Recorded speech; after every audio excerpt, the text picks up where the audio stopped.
Un nouveau chapitre s'ouvre pour la préservation des forêts en République démocratique du Congo en général et dans le Congo central en particulier. L'hôtel Bilolo de Matadi dans le Congo central a abrité ce vendredi 1er novembre 2024 la cérémonie officielle du lancement du programme d'investissement pour la forêt et la restauration des savanes, PIFORES son sigle. Ambitieux soit-il, ces projets est les fruits d'un partenariat entre le gouvernement congolais et la Banque mondiale. Il vise à améliorer la gestion de paysages forestiers et à renforcer les moyens de subsistance des communautés locales. Au lancement du PIFORES au Congo central, c'est le coordonnateur provincial de l'environnement, Pascone Koitoalama, qui est intervenu en premier pour souhaiter la bienvenue aux participants. À l'occasion de l'ouverture de cet atelier de lancement du programme d'investissement pour la forêt et la restauration des savanes, PIFORES, en sigle dans la province du Congo central, permettez-moi de rendre grâce à l'éternel Dieu Tout-Puissant, maître des temps et des circonstances, pour le souffle de vie gratuit qu'il nous offre et pour avoir rendu possible la tenue de cette activité ici, dans la province du Congo central. Nous sommes convaincus de l'intérêt que vous accordez à l'objet qui nous réunit dans cette salle de l'hôtel Bilolo. C'est pour moi l'occasion de vous souhaiter la bienvenue. Prenant la parole, le coordonnateur national de l'unité de coordination du programme d'investissement pour la forêt, UCPIF, Dr Clément Vangolotete, lui, a circonscrit les contextes dans lesquels s'inscrivent les actions de premier financement du PIF de la RDC pour éliminer les causes directes et sous-jacentes de la déforestation et de la dégradation des forêts, ainsi que pour promouvoir la gestion durable des forêts et lutter contre la pauvreté. Conformément à l'accord de financement du projet, nous voudrions, au nom de l'équipe de l'unité de coordination du programme d'investissement pour la forêt qui m'accompagne, exprimer nos sentiments de remerciement de la promptitude avec laquelle les autorités du Congo central ont mis à la disposition du projet des bâtiments pour abriter l'antenne provinciale du PIFORES. Monsieur le ministre provincial en charge de l'environnement, mesdames et messieurs, le PIFORES, pour connaître son lancement aujourd'hui dans la province du Congo central, vise à lutter contre la déforestation et contre les changements climatiques. De même, avec l'émergence de la finance climatique et l'ambition des autorités du pays de faire de la RDC un acteur majeur de l'économie verte, le PIFORES va permettre au pays de développer des capacités pour positionner la RDC comme pays solution dans la lutte contre les changements climatiques.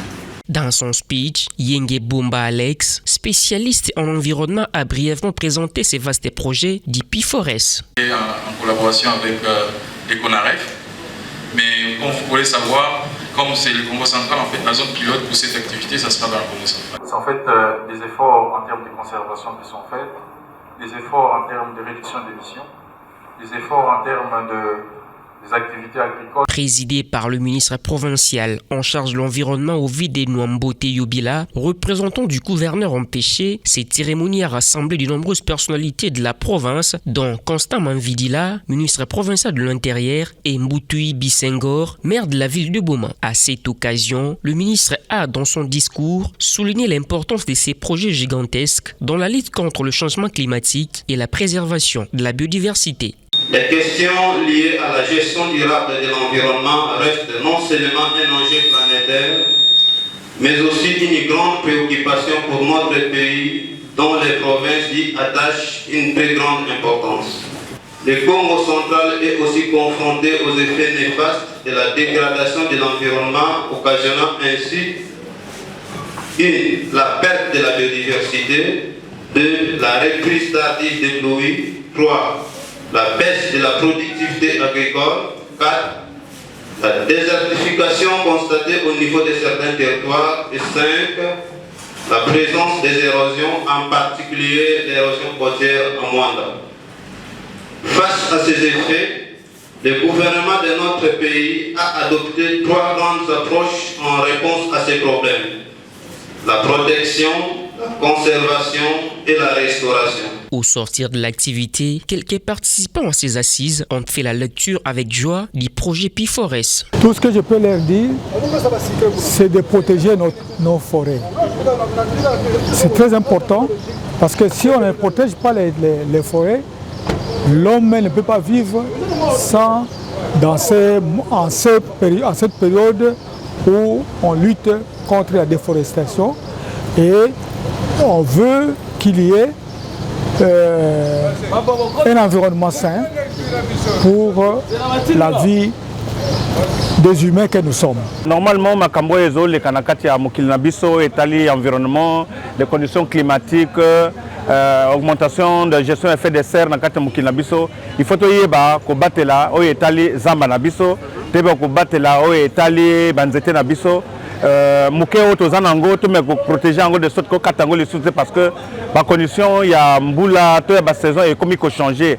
Yango ozomona que biso motoza utiliser par exemple bazama na biso poto tia ba makala to utiliser bazama na biso poto bebisango kutumba ezo sala de sorte que mboka ezo sala suma la mingi te.